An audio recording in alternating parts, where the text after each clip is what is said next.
Inson butun umri davomida faqat bitta narsaning, halovatning ortidan quvadi.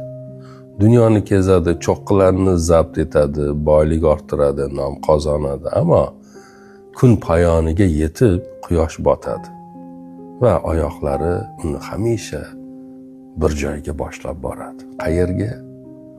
O'z uyiga. Uy nima o'zi? Shunchaki to'rt devormi? Biror manzilmi? Yoki uy hujjati yozilgan, bilmadim, bir qog'ozmi? Yo'q. Uy nima? Uy shu.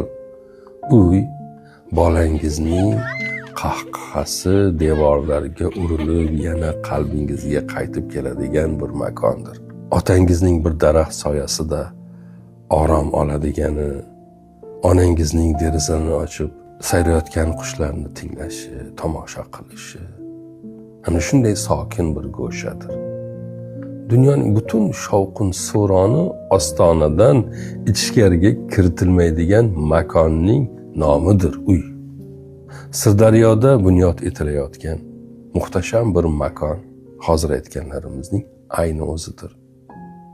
35% yashillik uchun ajratilgan, qoq markazida ulkan bir park yastanib yotgan, oilalar shunchaki istiqomat qilmaydigan, balki chinakamiga hayot kechiradigan makon.